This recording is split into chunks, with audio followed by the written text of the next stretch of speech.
таму се заљубив во комуникациите и во разбирање на различни публики, затоа што одеднаш јас треба на 20 години да создадам програма која што ќе биде интересна на баба ми, од Сител, па вчерашни, па светот на Биби, па сега што го врти светот, се е комплетно различно и мене тоа ми е предизвик. Ама кога отворив коментари, гледам луѓе кои што ја вреѓаат.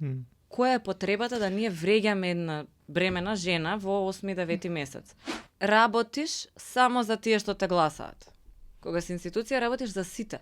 И за тие што комплетно различно од тебе мислат. Сега имаме генерација која што е понесрекна од претходната генерација и тоа баш во младоста, во младите години. Што мене искрено ми е многу жал, сите грешат и нема да успеш никогаш во ништо ако не сгрешиш.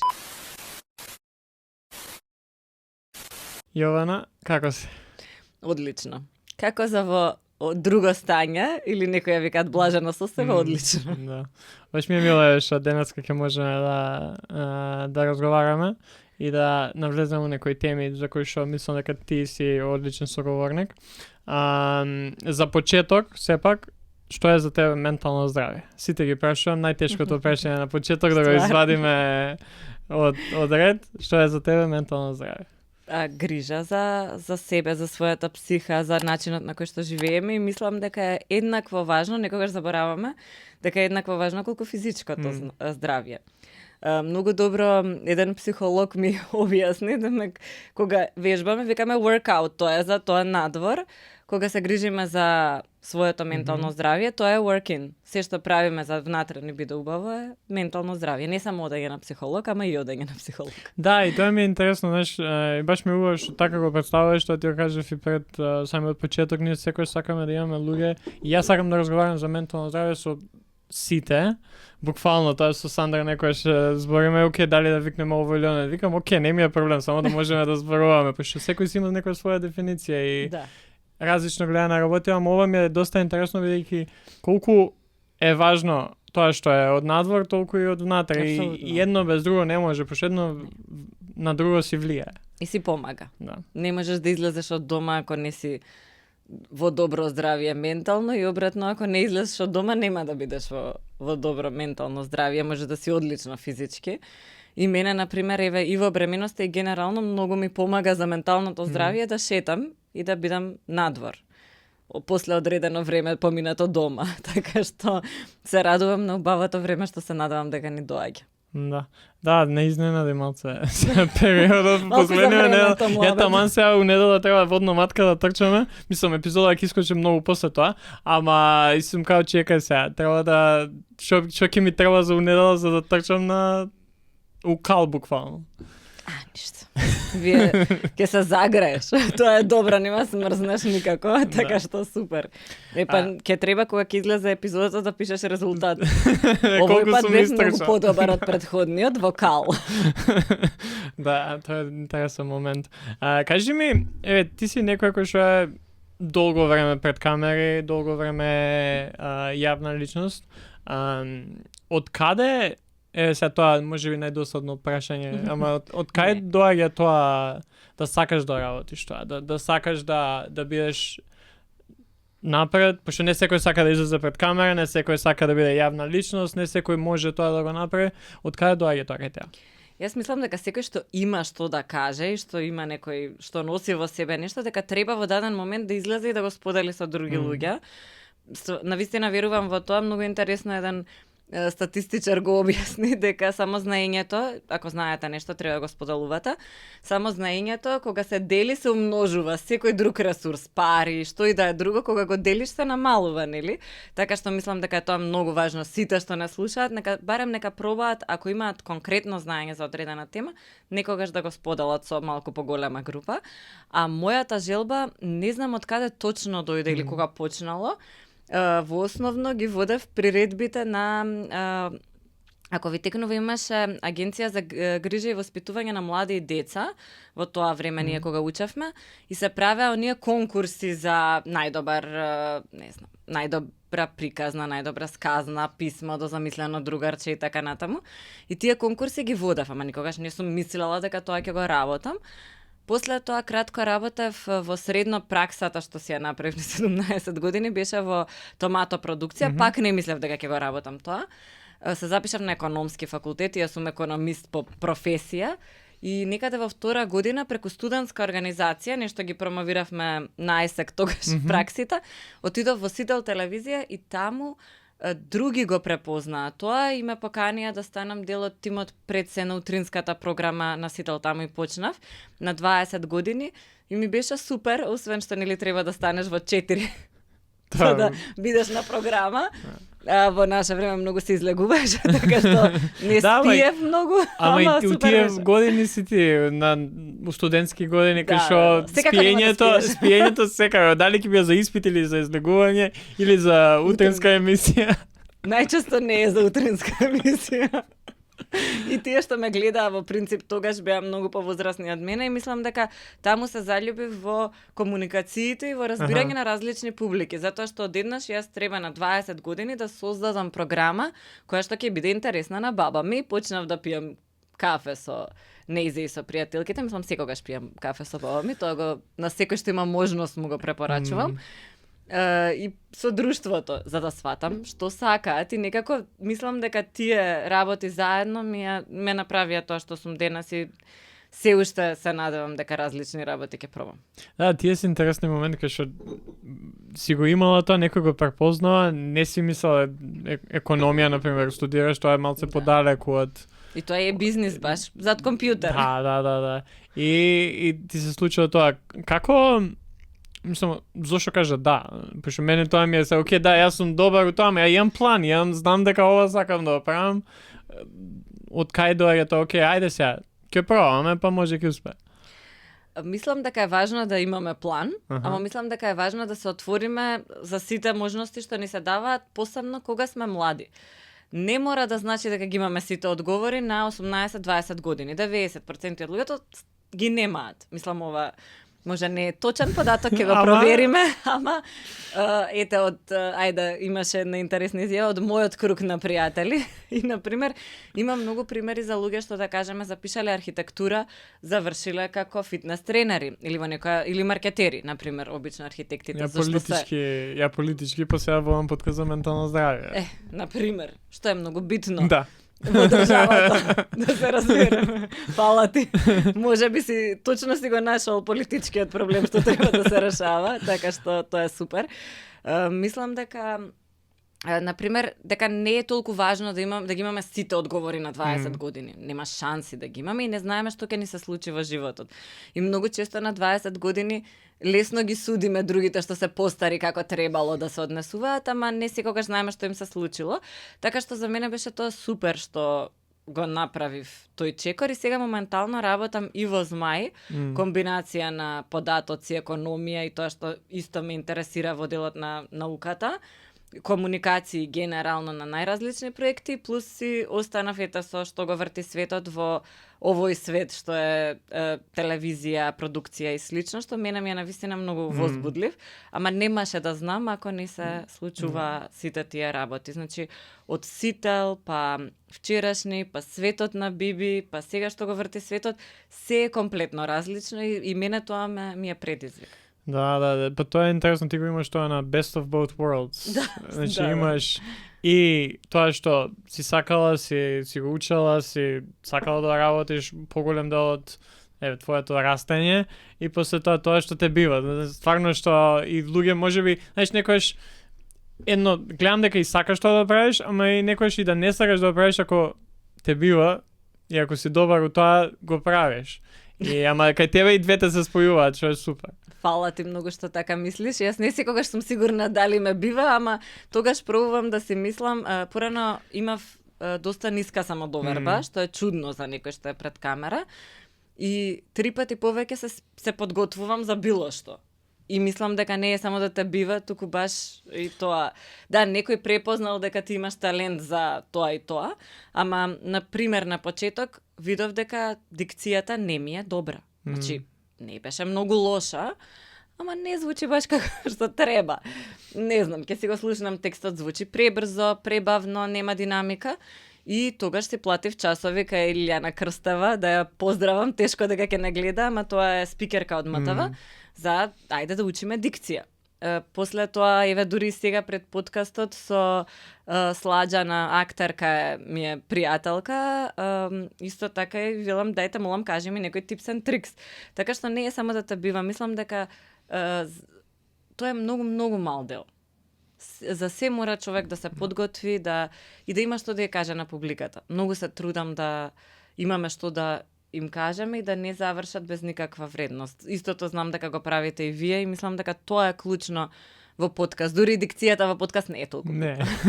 Ја кога бев на факултет, првиот мој подкаст уствари беше факултет што го направивме за време на корона со колеги од Правен, Јустијан Збори. И тоа ни беше интересно, пошто баш идевме без какви дикции, какво све. Едниот од Битол, третиот од Штип, ја од Струмица и тоа беше и на крај Збори. И сега луѓе викаат, ама не треба Збори, Зборова треба. Викам, тоа е тоа, знаеш, интересното подкаст дека што можеш да си дозволиш некои работи, ама мислам дека убавото кај тебе и што, знаеш, за на телевизија на пример е поразлично. Поразлично. Пошто имаш правила, треба вака треба. И поради тоа што е поразлично, тебе ти дало и причина повеќе за да ги научиш тие работи, за сега да ти можеш и разговорно да зборуваш и да и кој што треба дикциски као за на телевизија, ама ја имаш таа можност и да бираш, имаш пак можност. Сега се двете и ми беше многу предизвик кога третава сезона нели на што го врти светот одеше и како телевизиски формат, магазински, каде што само дел од подкастот одеше, имавме и музички сегмент и јас искрено многу уживав. Во тој дел мене не ме гледате, ама јас се изнаслушав добра македонска музика искрено. Плюс кој ти можеш да бираш музиката. Да. Ја бирав јас, меѓутоа се заедно со Ангел Ќосев што ни беше продуцент каде што снимавме, бидејќи тој навистина и преку работата си има изнаслушана музика и малтене да немаше некој што не бил кај него некогаш, без разлика кој ќе нели го контактира музичарот, ама навистина тоа ми значеше дека имаше пак и професионалец што работи со нас. Генерално имав еден момент на не знам како да го опишам тоа. Сега, од моето зборување требало да се преиначам за утринска програма и да бидам водителка на утринска програма. Па од тој начин на комуникација во вчерашње баш вести намерно, за да изгледа екстремно црта. Да. И сега од тие вести отида во светот на Биби, каде што постојано се предизвикуваш со деца и слично, ама пак е доста регулирано тоа што можеш да кажеш и од сето тоа сега подкаст каде што не треба да биде така и на почеток во првите епизоди мислам дека сум уште во телевизија, а сега малку излегов од тоа, па сега пак влегов. Така што не знам што да кажам. Знаеш како adaptability, тоа, ако можеш да се адаптираш на ситуациите и баш за тоа кажам убаво може би си почнала на телевизија за да кога треба да доеш во таа ситуација да можеш да направиш тоа, знаеш како. Не ти е, може ќе ти треба малце време, пошто нормално кога ќе се навикнеш на нешто е многу потешко одма право да свич да направиш. Освен ја тоа го имам приметно само со кога сидам дома ја у Струмица, одма менувам струмички без проблем. Тоа ми е најлесно, ама другиве моменти се стварно, ја на пример, у слободно време и тренирам кошарка, кај што тренирам деца кошарка. Јас сум друга личност таму. Ја кога зборам на англиски сум друга личност, не па кога зборам на македонски или па. Знаеш, тие се тие моменти кај што не размислуваш, ама ти треба време, а поготово кога доаѓа те гледаат луѓе со камери едно друго. Верувам дека не ти требало време и да се вратиш у тој и да се навикнеш на што ситуацијата бара од тебе. Јас би сакала да видам како водиш подкаст, како што им викаш на децата на тренинг. Ајде подај не знам како функционира тоа, ама тоа би било одличен подкаст. Може да ги викнам некои од деца да ми бидат гости, па така да или од публика да ги земеме.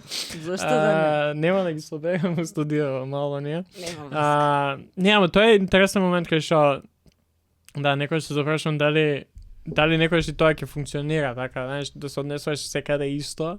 Не можеш. Не можеш. Мора да бараш да ја бараш верзијата од тебе која што функционира у дадена ситуација и дадениот момент со дадениот човек. Сега, на пример, кога разговарам со тебе, јас сум поразличен колку да разговарам со некој друг, бидејќи на оргијаме која ни е таа некоја хемија која што ни треба за да имаме добар разговор. Така, апсолутно. И особено е важно во било кој тип на комуникација. Јас сега магистратурата си ја погодив. Значи, медиуми и односи со јавност ми е, уште треба да ја предадам магистерската, се надевам во текот на бременоста ќе ја предадам, затоа што после потешко, нели, малку во првите месеци. Сега, значи, во секоја било која комуникација, мора да знаеш кој следи од другата страна. Ние, например, во Македонија, според мене, особено ја грешиме комуникацијата во делот на демографските компоненти, што на крајот од денот се гледа и во резултатите кои што ни се ужасни. Например, не ги мотивираме младите кои што сакаат да имаат деца или било што, особено младите жени, туку им викаме кјути, седи, ова ќе ти го смени на најлош можен начин животот.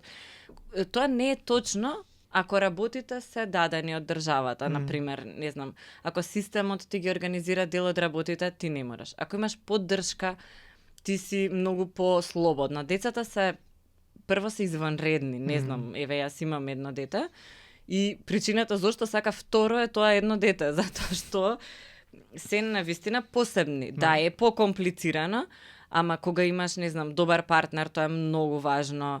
И сите тие работи, наместо ние да ги комуницираме и коментираме, сега имаше пред малку многу лош одзив во дел од коментарите.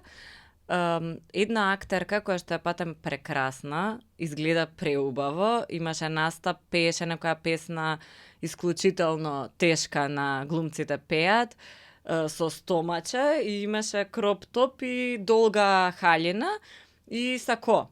И се гледаше стомакот. Сега јас, мојот природен инстинкт е да ја видам и да речам, честито, што убаво, супер си чекаат дете, па видеона може да пее и се да направи.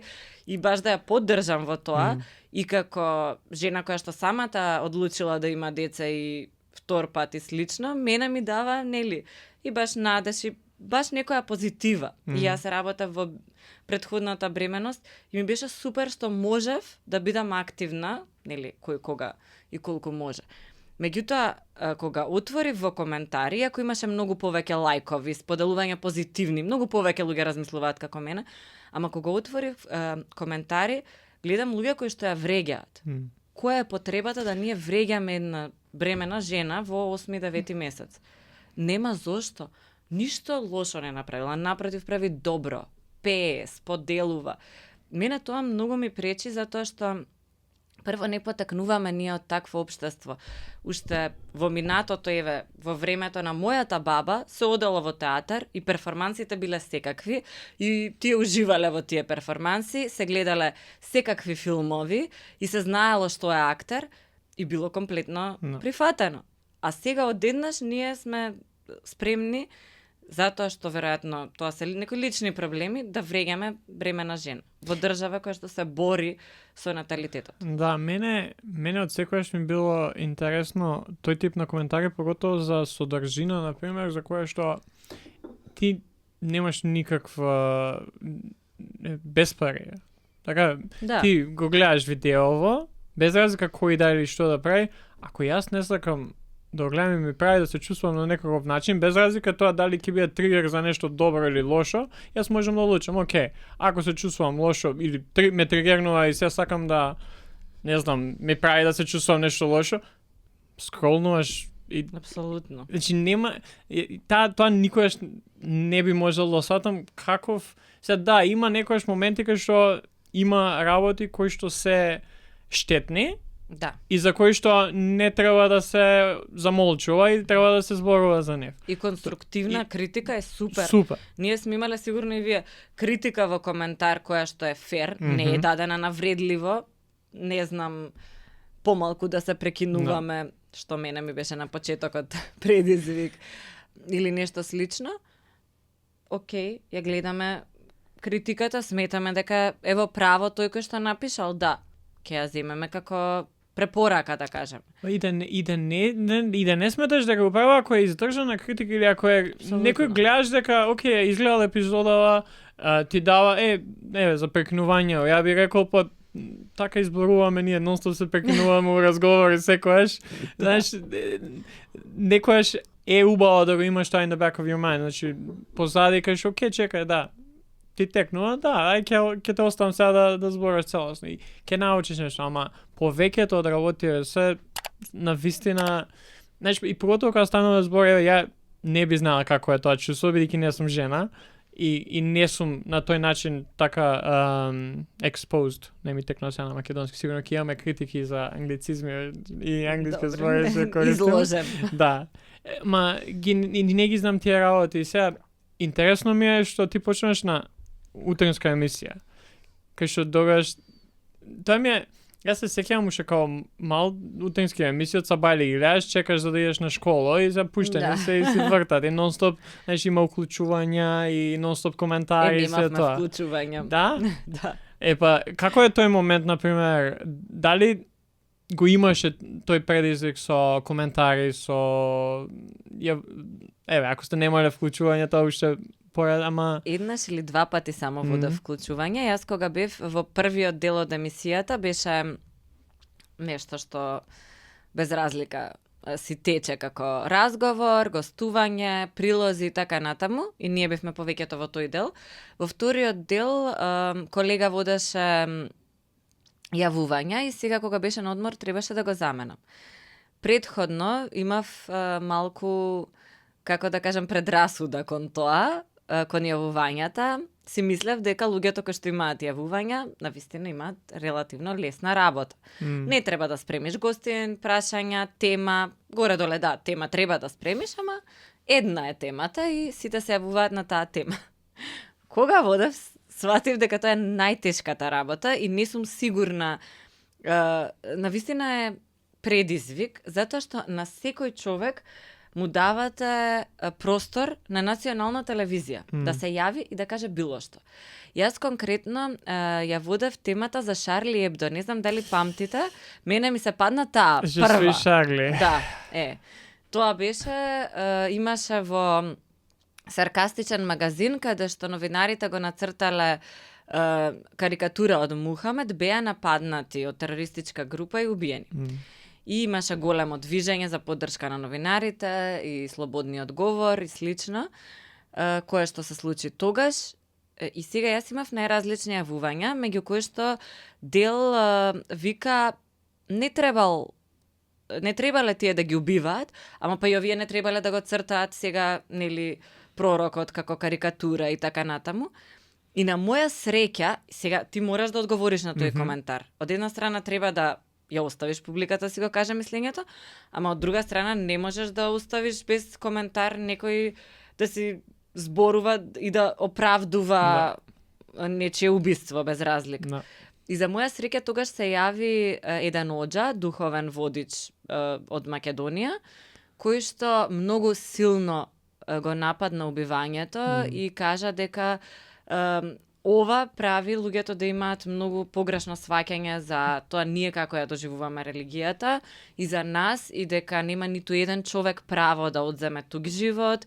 И многу убаво објасни човеков и викам среќа што се јави да си го објасни тоа, да го каже, затоа што нели ти не си ни стручен толку во секоја тема. А ова е сепак свештено лице кое што ево таа област, значи си има веројатно своји следбеници и така натаму, кои што ќе го слушнат тоа баш од него. И тоа беше моја голема среќа, меѓутоа мислам дека никогаш не сум се изморила емотивно повеќе од тој ден. Како тоа влија врз тебе? Например, тој ден завршиш, како се чувствуваш? Што ти требаш да се вратиш у нормала, буквално, бидејќи еве ја имав мало искуство со ние правевме настан пред некој ден и некој саат време, саат и 10 минути беше разговор кој што ја го водев и после вклучив прашање од публика. И првото прашање кога се јави бев као чекај, ова не е прашање, ова е излагање, па како да го што да направам, па луѓе гледаат, нели имаме публика, гостите ми се тука. Тоа миниатурна успоредба со ова, ама знаеш, мене ми требаше, ме измори многу повеќе од сат и пол разговор со четворица гости. Што ти требаше на тебе или што направи ти за да ти помогне, окей, чекај сега, треба да го процесирам, ми треба време, ми треба ова за да се вратам у нормално. Тренинг, искуство и разбирање, затоа што со тек на времето, бидејќи сега модерирам многу повеќе настани каде што има таква двонасочна комуникација, многу често. Со социјалните медиуми сите станавме новинарот кој што чека да му се јават, затоа што сите на секоја фотографија, ако е јавна, секој може да ти искоментира. Луѓето, за жал, кај нас се уште не наоѓаат подобра разонода од тоа да коментираат на луѓе на дигитални медиуми и сега некако се навикнувам. Меѓутоа имало периоди каде што ми било многу тешко. На 25-6 години станав дел од Министерството за финансии, во делот на комуникации конкретно. Претходно никогаш не сум била политички активна. И за мене тоа беше нов свет. И одеднаш добиваш навреди на лична основа кои што се беа екстремни. Претходно имаше еден текст од еден медиум, односно не знам дали така се нарекува, има новинар кој што комплетно се пишува против жени, измислува работи и така некако тоа го наплаќа. Ама добро, значи, меѓутоа сите беа некако нападнати од него, се очекува, ми беше полесно.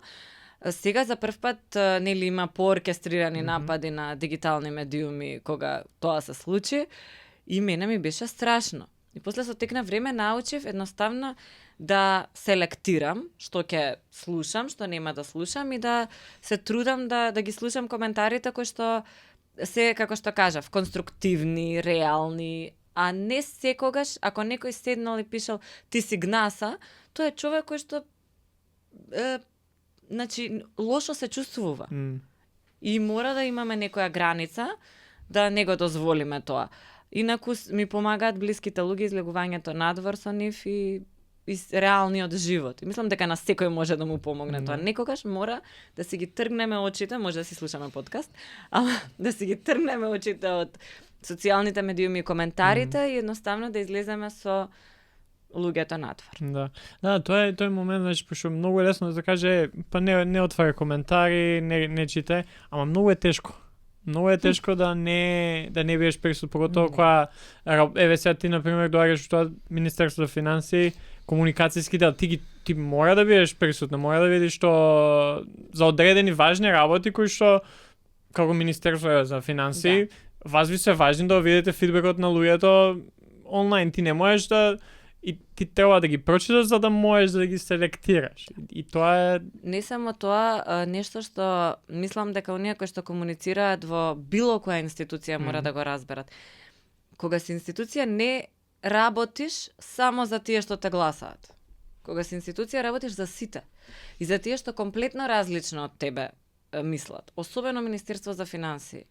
Некој таму ти ги доверува парите, сите граѓани, секој кој што купил нешто во продавница, секој кој што платил персоналец, тебе ти ги дал неговите пари и ти рекол, еве ти ги овие пари и сега ти требаш да ги распределиш.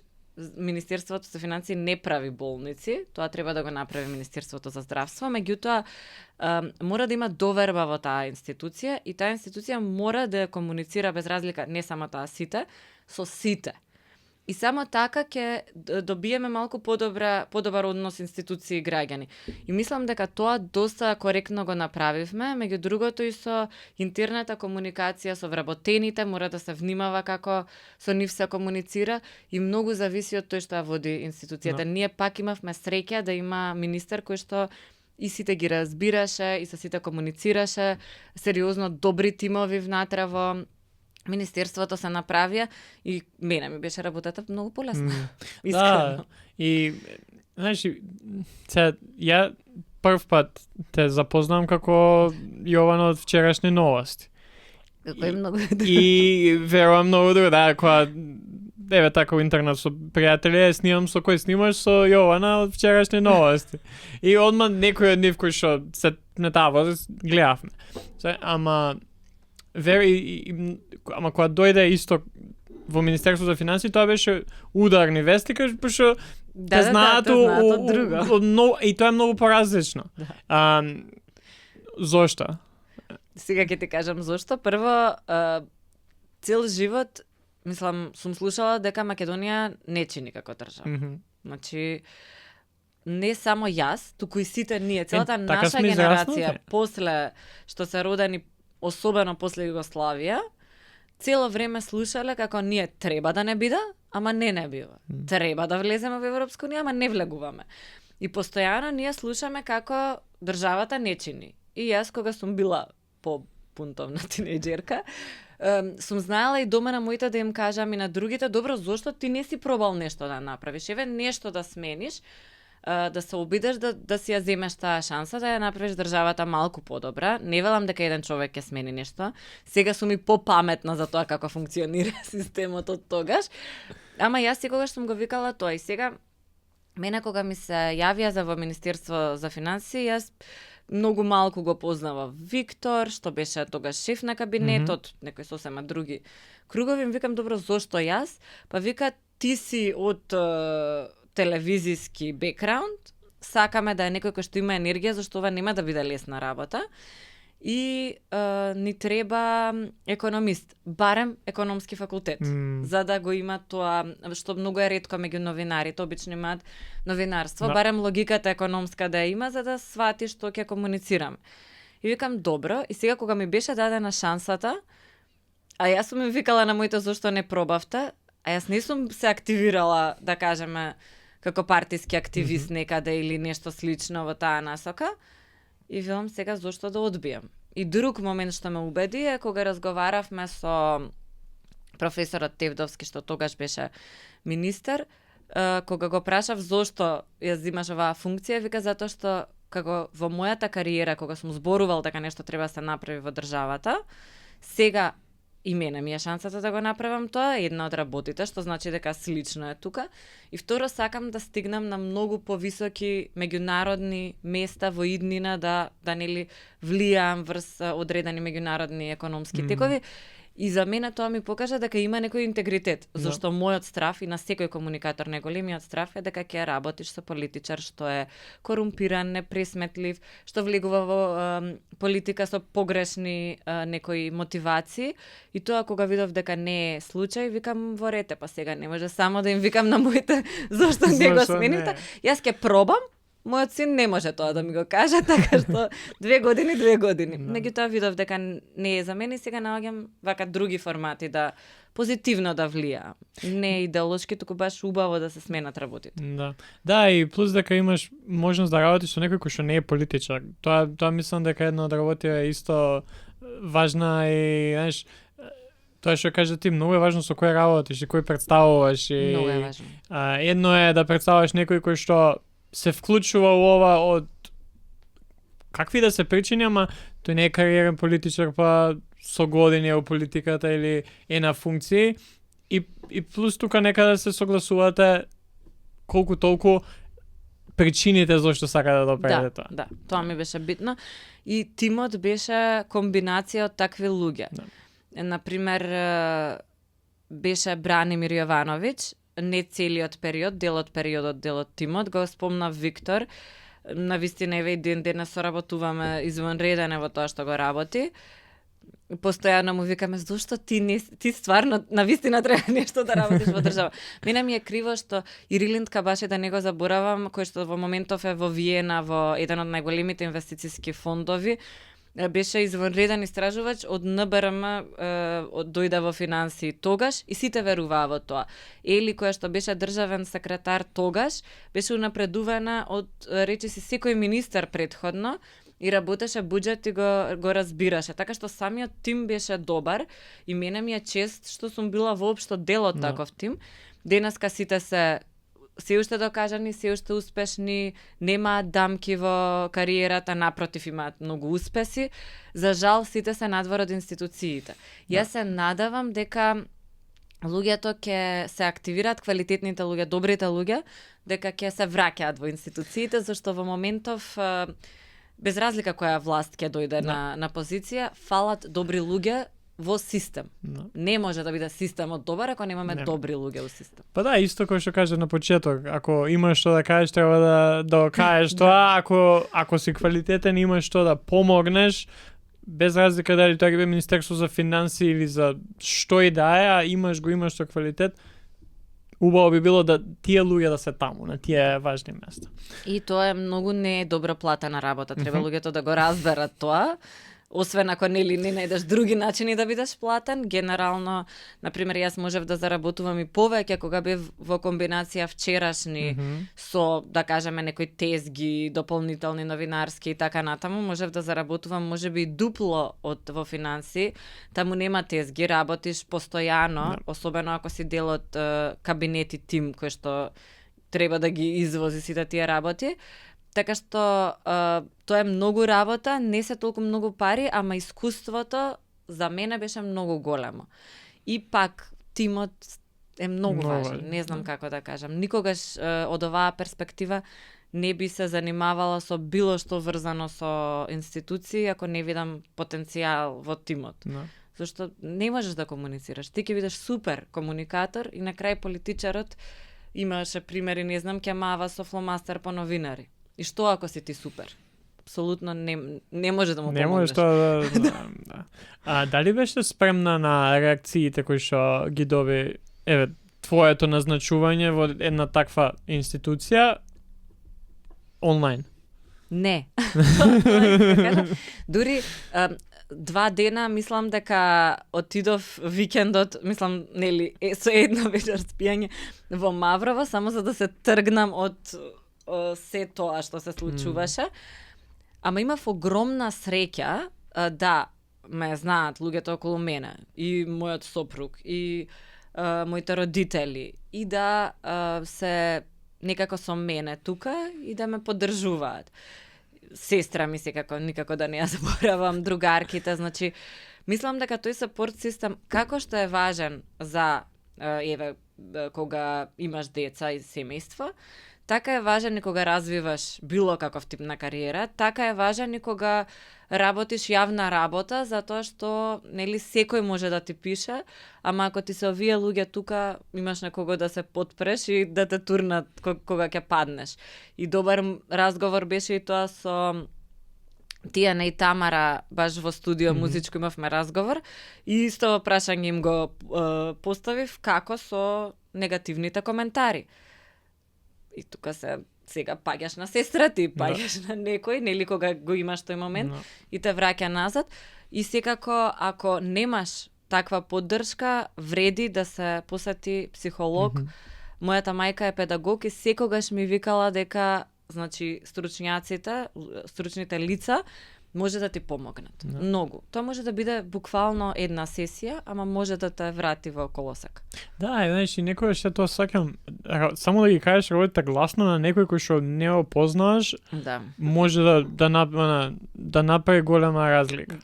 Бидејќи пак, знаеш, луѓето околу тебе секако ако имаш изградено таков еден супорт систем ќе ти помогнат. И верувам дека нивната помош иде до некаде. И не е секогаш објективна. Ама и не секогаш они знаат како никој не знае во тој момент како ти е тебе. Не. Пошто никој нема никој, имало луѓе сигурно што поминувале, ама конкретна ситуација ти си и тебе не. Ја тоа најчесто го сваќам и научив да го комуницирам на луѓе околу мене. Не ми треба да ми кажеш дека ме разбераш. Знам дека ме разбираш, затоа ти кажам, само сослушај ме, толку ми треба.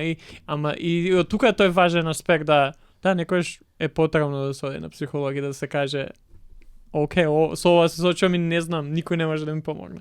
Ако одиш во теретана, не е толку многу различно. Ако се не само во теретана, или во твојот случај трчаш по планини, значи и ова е дел од работата на себе. Јас воопшто немам ограничувања, некогаш е скапо и верувам дека за многу луѓе е предизвик и тоа.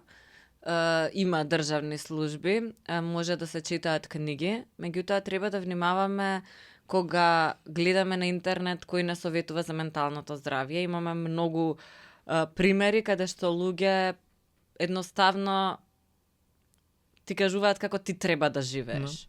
Никој кој што разбира ментално здравје нема така да се однесува. Секогаш ќе те праша како си, секогаш ќе има емпатија со тебе, нема да ти каже ти си тоа и мора да бидеш вака. Никој кој што работи, јас пак ќе кажам за тоа што сум имала среќа да пораснам со мајка која што учела психологија, детска, ама без разлика. Никогаш не настапуваат така. На интернет имаме некои како preachers кои што едно ти кажуваат, друго прават, трето промовираат и тоа може да биде многу штетно ако ти си долу да налеташ на некој кој што ќе ти го даде одговорот, а тој одговор полошо да ти направи. Така што треба многу да се внимава на кого ќе му ја отвориш психата, мислам дека. Да, веќе барем денеска и ние знаеме колку е сад не е лесно, мислам. Да barrier of entry, за да влезеш онлайн е ништо. Сега некои успеваат, некои не, ама ако налеташ на некој кој што успел, ама поготово кога станува збор за нешто сериозно и важно како ментално здравје, многу е важно да се направи тоа да бидеш прибирлив, што читаш, што конзумираш, какви подкасти слушаш, какви видеа гледаш на YouTube, на што и да е. И тука е она пак ја викам секогаш треба да се истренираш. Да. Мене ме зачуди дека сегашната млада генерација е понезадоволна од нашата генерација. Значи, има вообичаено, имаше многу добро истражување, можам да ти го пратам ако ти треба, дека вообичаено во животот си многу среќен кога си дете, па млад, па некаде во оние години кои што сме ние сега, задоволството се намалува и околу средновечната криза и слично, кај сите и климаксот и така натаму. И потоа пак се, нели, нагоре, има малку нагоре оди таа крива, затоа што повозрасните луѓе едноставно се среќни што со многу помалку, отколку тоа го гледам и кај мојата баба, отколку што нас сега ни треба, ни имаме потреби, се мора да создадеме, се е на нас. Така што тоа било некое движење кај најголем дел од генерациите. Сега имаме генерација која што е понесрекна од претходната генерација и тоа баш во младоста, во младите години. Што мене искрено ми е многу жал и иако младите се па многу поотворени за тоа, што е супер. Значи, го знаат проблемот, ќе го решаваме. Мислам дека негативните коментари не само тие, туку и оние инфлуенсери кои што им викаат дека на 25 години можеш да заработуваш милиони. Како ќе заработуваш милиони на 25 години во Македонија?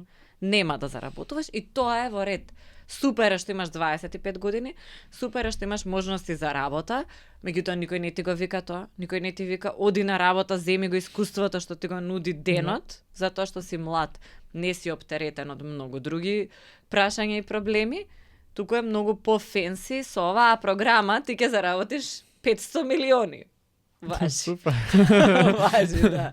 Да, и тоа е момент и сега, например, ова ми, кога го збориш, ова ми такнува на аргументот еве за AI и за колку ефикасни ќе бидеме, колку време ќе заштедиме. И размислам, јас знам по себе, секогаш кога имам време, ја мислам дека немам. Значи, ако не знам сега, сум требало да се спремам за подкастот, ми требало саат време, ќе станам на ChatGPT за 5 минути ќе ми го среди. И тоа на ништо не. И ја мислам дека 55 минути сега имам слободни. Не, ја ќе намам нешто друго кое што ќе го обземе моето време. Колку ние поеќе слободно време, колку поеќе избор имаме, тоа и исто, знаеш, ако идеш у маркет и сега имаш едно од, не знам, ти треба кафе, имаш само еден вид на кафе, ќе го купиш, ама ако имаш 20 видови на кафе, може ќе излезеш без кафе од тој маркет. Веројатно, посебно јас. Ама тоа е тоа, колку поеќе можности има, толку по не велам дека е лошо, туку поеќе е предизвик и доаѓа до тоа незадоволство, доаѓа до тоа па ја гледај сите други знаат што прават, сите околу мене имаат милиони. Што и да е тој милион, нели? Сите околу мене имаат вака, па така, а јас сум дома, ништо не правам. Да. И многу е полесно да влезеш у тој луп кај што не си задоволен со себе, не си среќен, ти фали нешто секогаш, не знам, изглед, и кола, што и да. Да, ама треба да знаат луѓето дека тоа прави пари. Незадоволството дека ти не си тука и дека ја сега тебе нешто ќе ти продадам за ти да стигнеш тука и да бидеш задоволен, тоа прави пари. И тоа во моментов екстремно се експлоатира и кога читаме информација, кога гледаме информација, треба тоа да го имаме како еден момент со кафето. Беше добро 10 избори на кафе. Добро, за тебе едно кафе ќе биде совршено. Ама интернетот не става во групи и ние мислиме дека сега имаме многу информации, ама во принцип алгоритмот не бира нас и да кажеме маж, жена, таа возраст и така натаму и не ги сервира тие истите информации. Не ни дава баш некој избор, туку ни вика ти за тоа што си. Сега пример давам, машко треба да правиш милиони до 30 години, да бидеш како беше финансиски слободен рано во пензија до 40 години, а за тоа мораш ти на 23 да почнеш, милиони да правиш и така натаму и те става во тој еден луп. Па после ти кажа како другите треба да бидат. Значи, како ти треба да ти интеракцијата со другите. На девојката во исто време на женското му дава некои други стандарди што треба.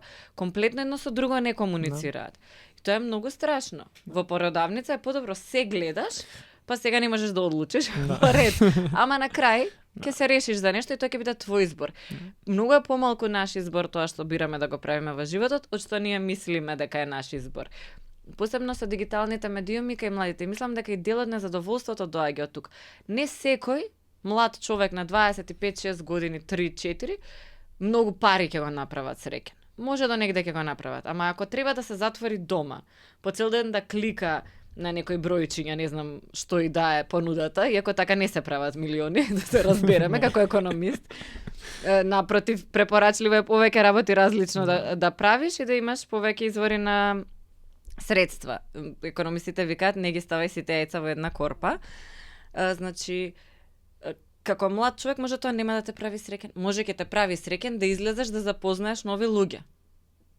Може ќе те прави среќен да запознаеш девојка. Тресам. Може ќе те прави среќен да слушаш одредена музика. Може ќе те прави среќен представа. Не мора да значи дека тоа што ти е сервирано, ама за жал тоа ти е представено како такво. На другата страна некој друг му е нешто сосема друго представено. И мене тоа многу ме плаши како мајка, затоа што сум свесна дека со моите 2 генерации помлади деца машки нема да гледам исти алгоритми и тоа ми е онака малку потресител. Да, ние баш поскоро пред година дена ја обработувавме книгата на Джонатан Хајд, водечки човек у тоа некој истражување баш за вакви некои работи, анксиозна генерација. Кај што вели колку само новите технологии и социјалните медиуми имаат изградена на генерација која што е анксиозна. И како да се однесуваш? Еве сега со жена ми уште немаме деца, ама и сега размислуваш, чекај сега, како гледаме луѓето околу нас како се однесуваат со нивните деца. Па ние како ќе се однесуваме, па дали сакаме да ги растеме овде, па каде би сакале да ги растеме, па телефони која да им даеш, па социјални медиуми. Како тоа врз тебе влијае као мајка која што има едно дете, која што чека второ? Како тоа влијаеше врз тебе као личност, као некој кој што се соочува со тоа и врз твоето ментално здравје? Доброто во нашата генерација е што знаеме многу повеќе од претходните генерации. Кога излегоа телефоните, многу голем дел од родителите и таблетите за се нешто им ги даваа на децата. Затоа што претходно имало играчки и ти ако за се нешто му дадеш играчка на детето, никому ништо, баш супер. No. Или развива еден вид на моторика, друг вид на моторика, креативност и така натаму. И сега одеднаш ти се дадени овие, не знам, волшебни помагала, каде што ти му го даваш на детето тука се клика, на се пишува дека е преедукативна игра, значи сите игри се многу едукативни, и влегуваш во тој, да кажеме, некој луп, не знам како да го кажам јас на македонски, каде што за се го користиш, за јадење го користиш и слично. И сега делумно благодарение на тие социјални медиуми, ама и благодарение на претходните генерации кои што за жал не знаејќи имаа лоши искуства, каде што децата стануваат премногу осетливи, има премногу енергија, зашто кога детето седи на телефон не ја троши енергијата, мора да скока. Тоа е. Значи, тука јас имам прекрасно мирно дете, слуша се, да, мора да се истрча 2 сати во денот, тоа е. Нема и Джонатан Хайд вика кај машките деца поготово треба да идат Мора. надвор да паѓаат, да кршат нозе. Сега нормално ама тие не ги осетат, чекај сега, ја да се качам на гранка. Ризик е ако и не знам, ако паднеш, он ќе научи што е ризик. Ќе научи што е болка. И така како и самодоверба ќе стекне. Да. Само така, со грешки. И мислам дека тоа е многу важно, ама исто така треба да си го гледаш детето. Детето не спие, не може да заспие, особено машко дете, ако не е искокано и стрчано во денот. Сега не може да заспие и ти стануваш нервозен. И затоа што детето има нервоза, му даваш телефон и ја правиш истата грешка. Ама тоа сега ние го знаеме, делумно и благодарение на овие истражувања кои што сега се правеа, па ние како родители сме малку поинформирани. И делумно поради родителите од претходните генерации кои што ни викаат не давајте баш секогаш, не е ова баш секогаш.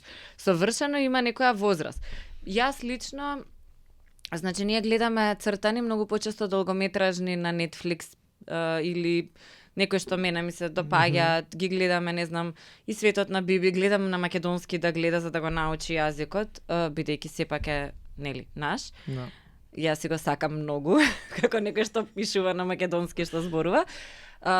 Значи, гледаме цртани, гледаме некогаш, не цело време, кога многу врне надвор, да, дел од денот ќе подсветиме на тоа. Ама ако може да трча цел ден во парк, нека трча цел ден во парк. Мене ми е полесно. No. Особено кога е детето, мене ми е првото дете 4 години, така што веќе трча Може. и да супер се разбираме, да. Тоа е едно. Телефон, например, дома не му даваме да гледа телефон. На таблет има некогаш играно игри, ама не е секој ден, него е еднаш во 100 години, кога веќе стварно не знам што да правам. Ке играме со лего коцки, зашто има многу други игри, многу се интересни со децата. Им предлагам на сите да пробаат да си играат, преубаво е. И мислам те развива како човек и за менталното здравје е одлично да си играш со деца. Има на се да заборавиш во моментот. Така што си играме многу. Ги избегнувам. Колку што можам ги избегнувам со тоа што, например, ако сме во ресторан, има многу други деца и другите деца гледаат на телефон, нормално ќе го пуштам, оди седни до нив, гледај за не се осеќа па како издвоен од групата. Мислам дека балансот е битен, ама за сега телефон, а особено рилови, не, мислам дека е премал. Тоа е ненормална стимулација, кај што ти менјаш додека не ти се погоди нешто што го сакаш. Јас сум зависна некогаш од рилови, се фаќам. Камоли дете од 4 години кое не може да знае дека јас треба да прекинам затоа што сум сега зависен од скролање. Да, ние имаме таа среќа можеби да растеме во исто време со како социјални медиуми растат. Да. И како се би рекол како стануваат се подобри, ама не подобри не е точен збор, ама како само нови функции наоѓаат и прават за да ја задржат вниманието, бидејќи можеш да споредиш исто и сме знаели и знаеш како е и тоа што кажа ти, имаш таа можност да кажеш окей, чекај се, ја веќе сад време гледам рилови на Инстаграм, кизазам надвор ќе попешачам. Знаеш, пошто сваќаш што си направил. Едно дете од 4, 5, 6, па и 10 години сега, тоа не може да свати. Многу е потешко. И тинеџер не може, затоа што кај тинеџерите па и заменуваат одредени работи. Сега верувам, не сум машко, ама верувам дека на машките на, да кажеме, одредена возраст има малку предизвик да придат на девојче. А ваму е се лесно, само си скролаш, ти наоѓаш, си лајкаш и мислиш дека се е тука завршено. А воопшто не, затоа што реалниот свет си е сепак надвор. Многу се трудиме да го направиме балансот, понатака планирам и, нели, спортски активности или било што сака. Не со цел да стане врвен спортист. Тоа ми исто. Секогаш го прашувам татко ми, што сте ме прекеле на одбојка, баш пораснав. 1,65 м сум јас. Викам, баш убаво пораснав. Гледај, ја верувам, се добро, ја можеби сум biased, ама верувам дека спортот е ако не и најважна работа за изградба на една личност, поготово за машките, поради тоа што и тоа секогаш викам 99,9% од луѓето што некогаш играле спорт нема да станат професионални спортисти. Ама има многу начини, и затоа некогаш се нервирам кога гледам тренери, знаеш, луѓе кои што се толку навлезени, па резултати, па вакво. Не, остави да ужива трча под топка, не знаеш што се дешава, ако убаво е трча, битно е тоа. Убаво му е него, ствара пријателства, не знам, некојаш пак кој е добар ќе научи и други работи, кај што како е да се однесуваш со порази, победи, како е сега ти знаеш дека си добар, ама не играш, како тоа те гради као човек, работна етика, има многу работи, затоа секогаш препорачувам за деца спорт е предобар. 100% се сложувам, верува и за девојчиња исто, апсолутно. Јас и сестра ми секогаш сме оделе на спорт или и на нешто уште плюс. Јас сум одела на пеење, на соло пеење. Не сум пеачка. И не бев ни толку добра во тоа, да се разбереме. Значи, моите родители ќе се сложат и соседите исто така. Ама одев нешто да имаш, нели, онака малку за музика да разбираш. Одев на спорт, кажав, значи одбојка, аеробик, сестра ми одеше на балет, на бадминтон. И тоа се такмичеше, се надпреваруваше во бадминтон. И кога го прашувавме баш тоа, ти викам, топ од одбојкава баш се извишив. Ти вика, јас воопшто не те праќав за ти да бидеш најуспешна или да се извишиш, иако има различни позиции, нели? Туку затоа, за да создадеш дисциплина, да научиш дека во животот ќе трпиш порази, дека тие порази ќе се надминуваат, дека ќе трпиш, дека некогаш ќе имаш физичка болка, дека мораш да вежбаш за да бидеш силен. И сето тоа во животот некаде ми се нашло. Веројатно таа дисциплина ми помогнала после да станувам во 4 саат са бајле. Веројатно ова од 4 саат са бајле наутро. Дисциплината ми помогнала после тоа да детето кога плаче цела ноќ да можеме да стануваме, затоа што претходно сме работеле нешто, не било првата работа да имаш дете. Не е лесно на почетокот со бебе и особено неспиењето ако ти никогаш не си работел претходно. Така што верувам дека секој искуство те носи на кај следното и кај мене ете така било и со спортот. Јас многу го сакам спортот, а не сум спортист. Воопшто не сум спортист и не сакам да гледам многу спорт. Се извинувам за ова, ама правиме компромис во бракот, некогаш гледам. Не, ја гледа, пошто јас сум така и жена ми исто не сака многу да гледа спорт, иако сака спорт. Јас знам дека јас сакам сам да гледам спорт. И тоа ми е супер. Тоа е супер, тоа е alone time. Бидејќи јас кога гледам спорт, јас во се друго е различна личност, поготоа кога гледам мои тимови, така што многу ми е поубаво да гледам сам свој. Сега проблемот е што да не те гледаат во тоа издание. Да, ама проблемот е што премногу време може некојаш да помине во гледање на спорт и после тоа чекај сега помина 5 сати ти уште гледаш, што гледаш. Ама добро, компромиси, тоа баланс бараме да. Тоа се навивање многу смешно, посебно кога си околу деца, кога навиваш и прв пат кога гледаат родителот како вика. Никогаш може до тогаш не си викнал, ама губат. И сега не, тука е стрес. Ја направив таа грешка прв пат да гледаме со Аманда Партизан и никогаш повеќе. Она беше као, ма зошто им викаш, као they're trying their best, као се обидуваат. Вика, окей. Не, јас мислам дека треба спортистите да ги викнеме и да ги прашаме како се чувствувате вие после пораз, кога тоа што е напишано тама исто ужасно, 90% од времето, ама дома смееш да си викаш. Дома смееш. Сам. Дома, ти, знаеш што е интересно, као, ти сум зборил со спортисти, као да ти истите работи ги чувствуваш, знаеш, и тоа некојаш, можеме и таму да однесеме разговорот, ма на луѓето што се не знам, кога ќе направат грешка, ако збориме за спорт, кога ќе направат лапсус има на телевизија, кога ќе направат... Многу. Ниф им е најтешко. Дали мислиш дека они не знаат дека направиле грешка, дека утнале нешто, дека ова не е така? На ниф им е најтешко. Сега, добро, има луѓе кои што многу ме гале и можеш...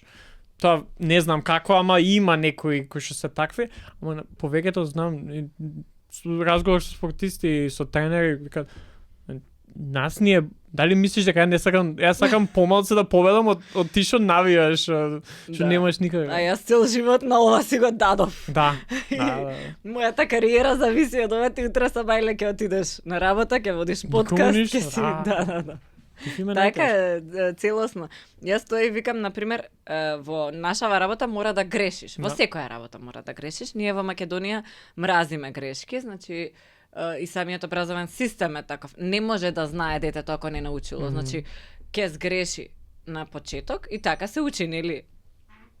Така што мислам дека тоа е една работа што треба да ја прифатиме. Сите грешат и нема да успееш никогаш во ништо ако не сгрешиш. Ама јас кога грешев во телевизија, врста утринска се преснимуваше друга утринска и не постои никаде. Сега кога грешат моите колеги или инфлуенсери или кои да е на интернет, тоа е за секогаш таму. Да. И истото и со лажењето на политичарите. Тоа е па добро во тој домен, затоа што порано ќе си кажат било што пред 2-3 години, ќе си победат на избори и никому ништо. Врз тоа се преснимила друга лента.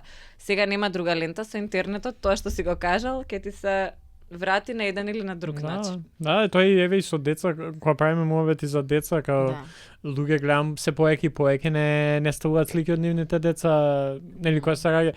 Знаеш, со звездички, со вакво такво, ама тие слики остануваат. Тие некој може да ги земе и да направи мал милион работи од тоа, а плюс кога правиме мовет баш за грешки, за работи кои што некојаш не само погрешни, туку и се опасни, остануваат и тука и на нас е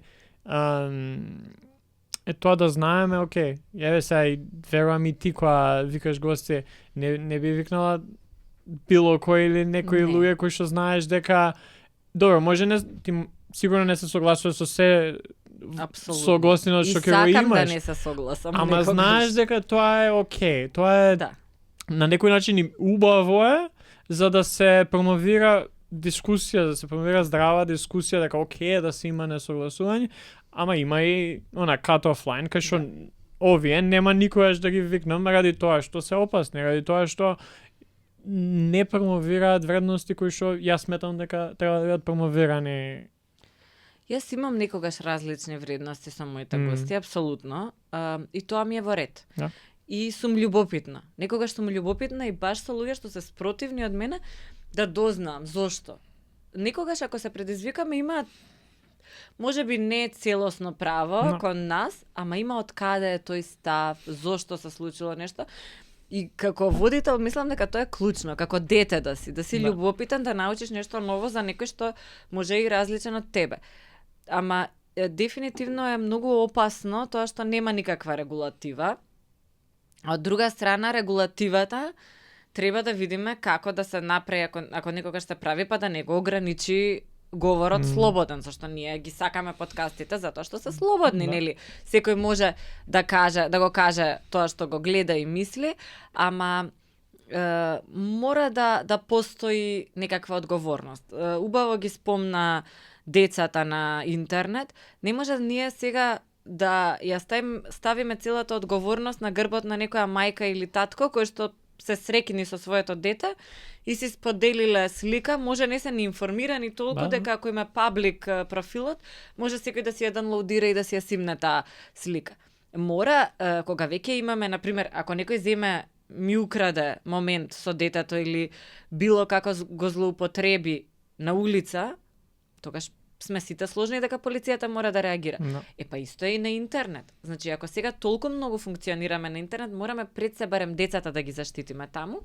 Мислам дека сега имаше дури случај каде што Мета падна на една тужба баш за во делот на дека не прават доволно да ги заштитат децата. Во Америка беше тој случај. Родители ги тужа.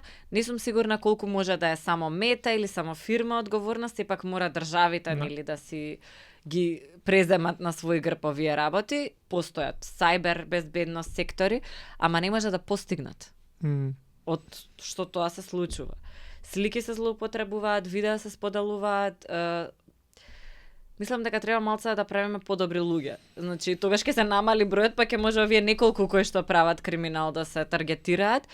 А некако на интернет се оди на се е дозволено, на се е екстремно, екстремизмот на сите страни многу расте, така што мислам дека треба да пазиме. Не интернетот некаде таму. Тоа се реални луѓе, тоа се реални коментари, тоа се реални повреди некои на некои одредени права што ги имаат луѓето. Да, и се што правиме има сега тоа секојаш го ако си правиме сами на себе, окей. Мислам сега не е окей да се повредуваш и се тоа, ама барем на себе. Знаеш, тоа ми текнува у корона, за време на корона со маските. Се без разлика што се случи после тоа, од кај што теорија на заговор се тоа. Ама ако знам дека ја со тоа што нема да носам маска или нема да не знам правам нешто или ќе земам и ќе возам под некакво дејство, ја сам на себе не само не е до мене, туку им штетам на другите. Да. И тука е тој момент кај што кога оставаш коментар на социјален медиум, кога правиш, не знам, кога си контент креатор, кога има нешто кое што може да повреди некој друг, ти имаш одговорност за тоа да не се случи. Да, ти можеш да направиш тоа, нели со сега ако се вратиме пак на Шарли Ебдо и се тоа, што има и моменти кај што ти кога правиш комедија имаш и одговорност. И ама на крајот на денот никој не треба да посегне по тоа, по нечи живот, по се тоа. И тука е знаеш, тој баланс и затоа мислам дека и пак се раѓа на тоа многу е тешко, бидејќи Иако јас кај комедијата сум за голема слобода. Да. Затоа што ако јас одам на стендап, во кој што обично има роустинг или како и да е на публика, она као crowdwork, пријателско вреѓање и што и да е, јас веќе сум свесна дека одам на такво нешто и сум спремна да меѓу себе да си дофрлувам со комичарот кој да и некако е тоа прифатено во таа околина. Јас не очекувам дека ќе води пример, мене ми е од омилените комичари Рики Жервейс. Значи, тој е политички комплетно некоректен. Респект. Ама сега, ако одиш на негов стендап, јас не мора да се сложам со се што кажува и апсолутно не се сложувам со се што кажува. Ми е смешан и ми е супер и ги знам неговите ставови, што мисли и како мисли и баш е добро што нема цензура. И кога тој води Златен глобус, кога ќе дојдат во публика гостите, знаат дека ќе добијат на лична основа, посебно Леонардо Ди Каприо, различни коментари. Така што мене тоа ми е сосема супер. Или ако удам еве тука, не знам, на Тино Јата на стендап во позатворен круг, оние што ги правеа порано. Јас не сум била, што ми е многу криво, зашто од икс лични причини по пладнињата не секогаш излегував, ама например знам, очекувам дека ќе те зезаат и ти треба да си спремен да вратиш и тоа е некако нормално. Од друга страна, баш зборуваше Майкл Скот, не е? Майкл Скот од Офис. Да. Вчера гледавме, за мене една исто од омилените серии, исто Рики Жервейс има пишувано како комичар и значи вика нема шанси сега да се направи The Office затоа што е многу офенсив. Да. Ама со тоа што е он офенсив, кој сака да биде Майкл Скот во вистински живот? Мислам, многу го сакам ликот, очигледно, ама Стив Карел што го глуми, ама никој не сака да биде таков во вистински живот. И со тоа што е он таков и што му е дозволено да биде таков, ние учиме какви не сакаме да бидеме. No. И нема да отидеш утре на некој, мислам, така нека гледаат кои не гледал, тие што гледале знаат јасно име. И мене ми е жал што такви работи веќе не може да се направат, зашто сме ние сега и во хуморот претерано политички коректни. И тука мислам дека оној момент кај што, знаеш, и како некојаш и тешко сега да препознаеш што е комедија, што не е. Поради тоа, друго поради тоа што или се сакаме сериозно, или ништо не сакаме сериозно, секојаш идеме од една од друга крајност и некоја, знаеш, да, ако ти не се смееш на комедија, тоа најверојатно треба со некој да поразговараш.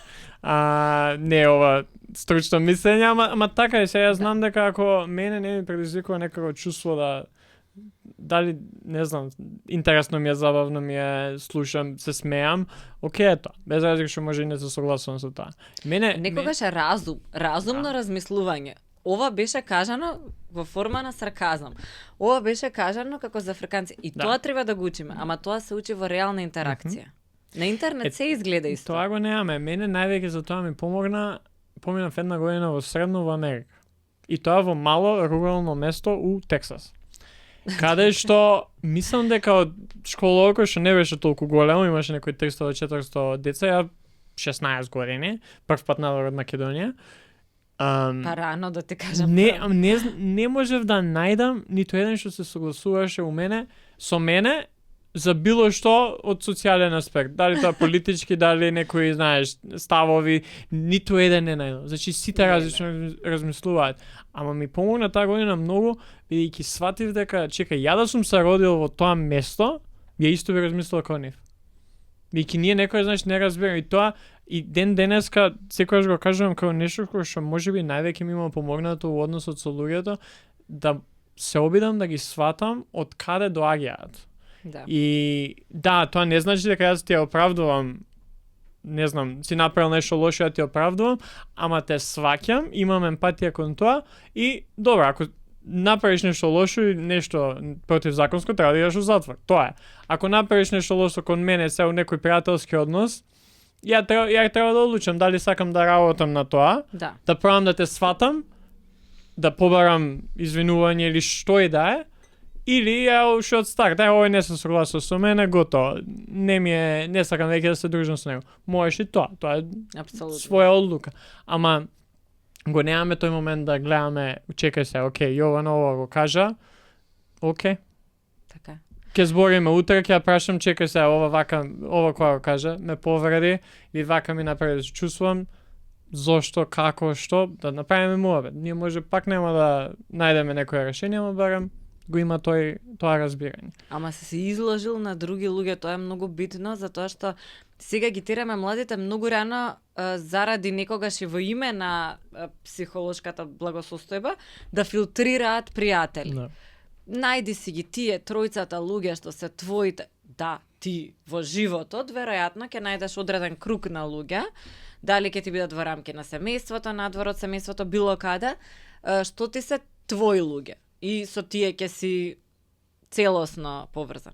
Ама во средно на 16, 17, 18 години дружи се со што повеќе луѓе. No. Ќе бидеш повеќе повреден. Мислам, неизбежно е во процесот ако на повеќе луѓе им дозволиш да имаат интеракција со тебе. Ама ќе научиш многу повеќе за луѓето и потоа ќе бидеш попаметен кога ќе си ги бираш луѓето. Не треба на 16 години да ги филтрираш пријателите. Мислам, ти ќе имаш најблиски пријатели.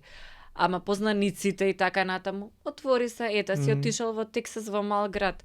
Немало да знаеш дека така се функционира ако си останал, па еве од Струмица си дошол во Скопје. Значи, ако си останал во својот круг, никогаш нема да знаеш што има надвор од него.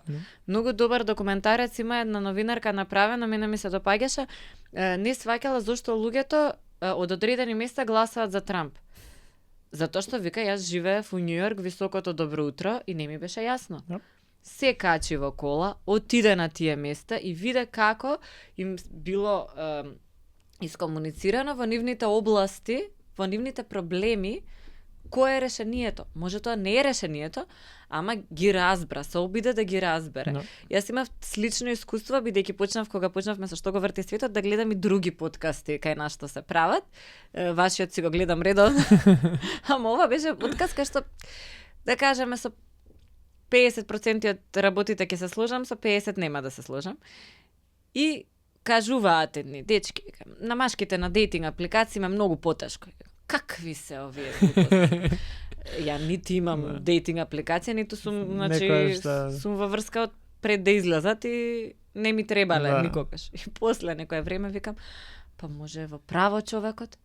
И после он објаснува, вика, женските не бираат главно според слика, може да не те бива за сликање, они имаат многу предност во позирање, коса, едно друго, и практично ние на дейтинг апс многу почесто не ни викаат. И многу повисок стандард кон нели тоа што напишано. Стварно е така? И викам, чекај малку, човеков си има проблем и си го кажа проблемот и сега јас од мен не. Не. А всушност може му е реален проблемот. И може, нели, тој проблем исто многу лесно да се реши во град, ама немаше тогаш излегување толку и после ковид не се врати баш ноќниот живот, па ни било каков социјален живот, како што треба и си имал проблем и си го споделил проблемот и добро. Да, јас секогаш се навраќам на тоа, на шенен на политички студирав и еден од професорите, омилен професор, ти го имаше за гостин, кај нас не беше гостин, професор Марковиќ. Да. И што вика, твојата реалност и мојата реалност не е иста. И сите имаме различни перцепција на тоа како гледаме на работи. И тука е оној момент кај што за мене ако чаша е, тоа е пак мислам, пример кој што сите може го имаат слушано, ама чаша или е полупразна или е полуполна. Ја и ти гледаме различно на тоа. Може исто ќе се погодиме, исто гледаме и најверојатно ќе бидеме блиски пријатели. Поради тоа што гледаме на работите можеби на ист начин. Ама може и да гледаме на различен начин и сега ти гледаш у нешто, ја гледам у истото, ама различно, мене различно. Например, ако се вратиме на комедија, хуморот, за некој е смешно, за некој не е смешно. Абсолютно. И тоа е окей. Сега, има објективно несмешни луѓе кои што се во комедии, ама тоа е малку различно. Тоа, знаеш, за вкусови не се расправа, ама има пак некој бейслайн. Не сите политичари треба да кажуваат вицови, ајде, така ќе се изразам малку подиректно. Во рете, ако не знаеш да кажуваш виц, може да бидеш одличен политичар. Да.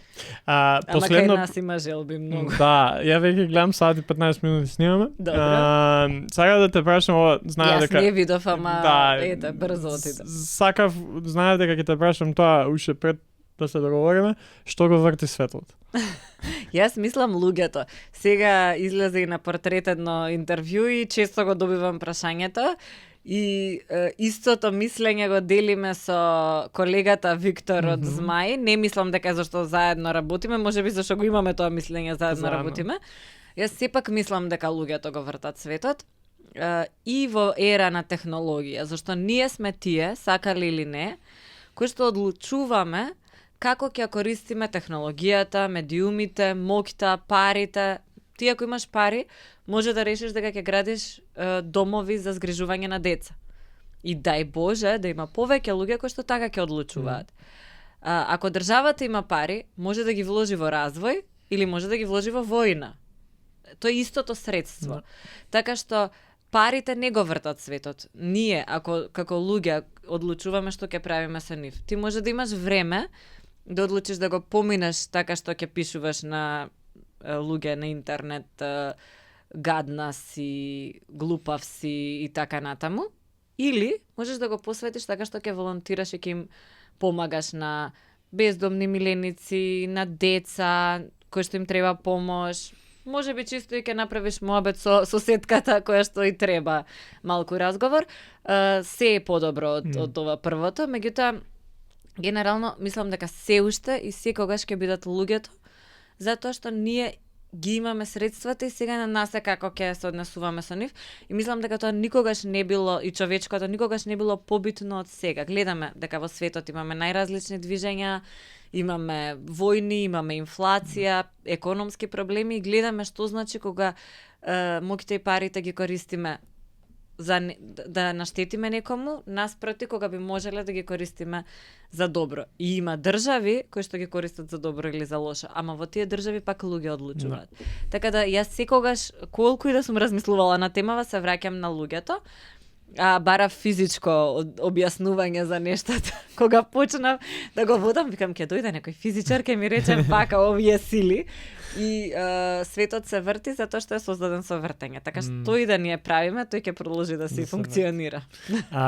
За крај, последно прашање, јас сите гости ги прашувам, као на почеток те прашав што е ментално здравје, сега кое е едно прашање што сакаш ти да го поставиш на оние што издржале сат и 20 минути да не слушаат? Дечки, што правите? Каде? Дали трчате? Дали пеглате? Дали чистите? Зашто тоа се да кажеме, некој обично што ги добива. Како? Значи, ми е со твојот подкаст да си пеглам. Обично кога нешто правиме што не Да. е најомилено, помага подкастот. И како сте?